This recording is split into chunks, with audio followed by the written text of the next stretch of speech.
Hi, my name is Carlo, and today I'm going to show you how to turn a CSV file with hundreds of data rows into separate interlinked Obsidian notes using only the macOS Shortcuts app, the excellent and free Actions app by developer Sindre Sorhus, and my own app Actions for Obsidian for macOS and iOS. You'll find the links in the descriptions. So here I have my CSV file. It's Goodreads book export. If you don't know what a CSV file is, comma-separated values is a plain text file format for tabular data. Think of it as a spreadsheet minus all the formatting.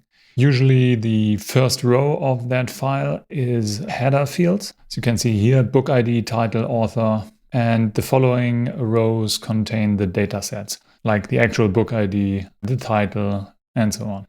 For this demo, I actually have two files, namely Goodreads library export, and I have a smaller file, which is a truncated version of the original export. In a minute, when we import the CSV file into our workflow, the import action will combine the header fields of the CSV and each data row into a dictionary. A dictionary contains key value pairs, and in this case, one key will be title and the value will be acceptance, and another key will be author and the value will be Jeff Vandermeer. So let's start with a new workflow. Let's start with a name. As usual, I start my workflows with the text containing my vault name. And since I plan on reusing the result of the text and want to reduce typos, I will store that text in a variable. Let's call it vault name.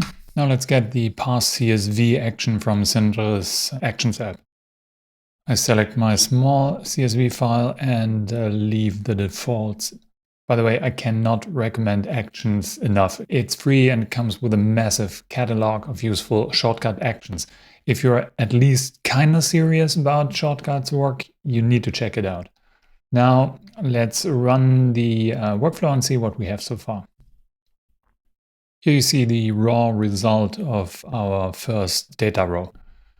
As you can see, we have a dictionary here with key value pairs. Author, Emily, Webnick, publisher, Harper One, and so on. Cool. Now let's create the notes from these results. We need to loop over the results. So I'll insert a repeat with each block right here.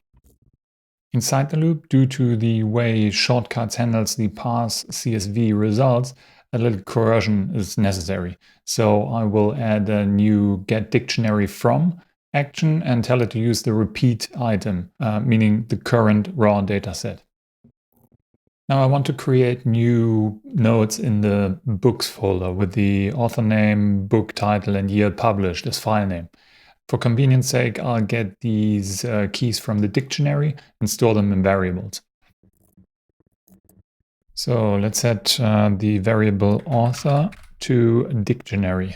But wait, we want the value of the author key from the dictionary instead of the whole dictionary, right? If I click the variable dictionary, you can see here is get value for key. And if I enter author, I will only get the value of that particular key from that dictionary.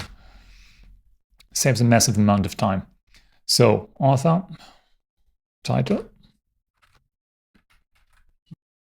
Word of advice, the keys need to be exactly as they are in the CSV header fields. Case sensitive, no extra spaces or anything. If they deviate from the original only a little bit, the values will be empty. As I've said, we want to create a file name from that values. So let's add a text and compile a file name. Now, the book title might contain slashes. So like in the phrase 24/7. So 24/7. If that happens, the create node action we'll add in a minute will take that as a full file path. So it would understand 24/7 as create a node 7 in a folder 24. That's not what I want, so I'll add a replace text action here. Replace all the slashes with hyphens in the file name. And since we will use it again and again, we'll store that updated text in a variable named sanitized file name. Next up is the node body. For this demo, I will keep it simple.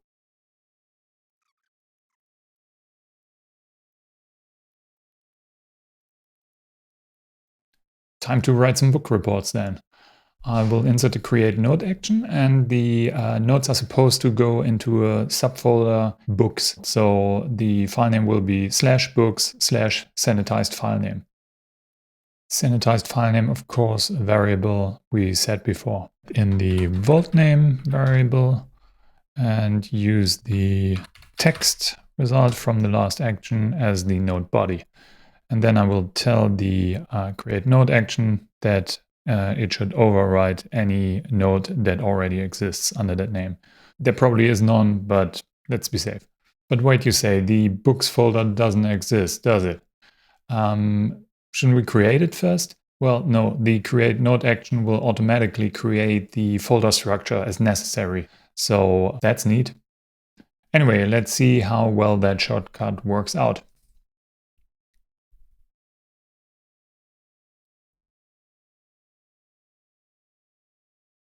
Great, we have a new folder books with several notes in them. Any library is only as good as its index, but I think I'm preaching to the choir here. Since there are many books right now from the same authors, I'd like to add some new author notes into the mix. Each of those should link to all their books. Additionally, I'd like to set up notes for each published year, also interlinked with the related notes. So the first thing I will do is store the result of the create node action in a new variable, because the result of the create node action is the actual file path, among other things. And I know we will need the file path later on for the author and the year nodes. So now I have a new variable book node, and it contains the file path of the new book node. And now I'll create a new node for the author.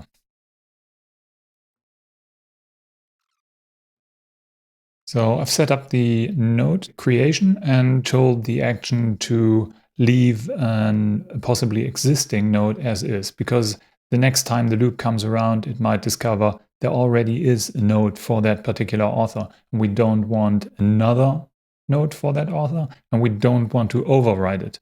So we tell it to just gracefully accept it's there. And because we will need it later on, we'll store the create node result for the author node in a new variable author node.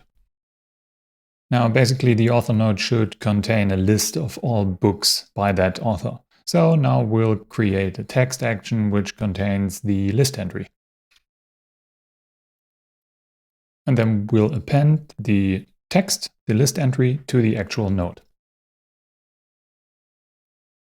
Okay, that looks good. And now we'll repeat all those steps for the year.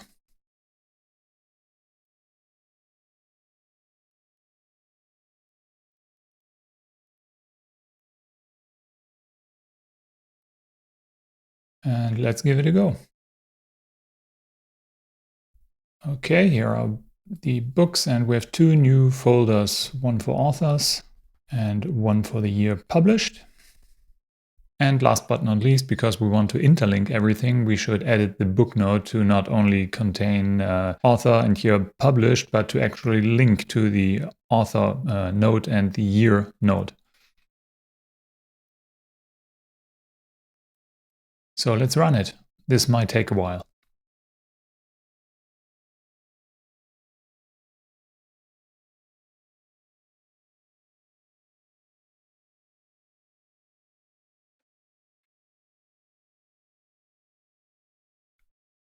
And we're done.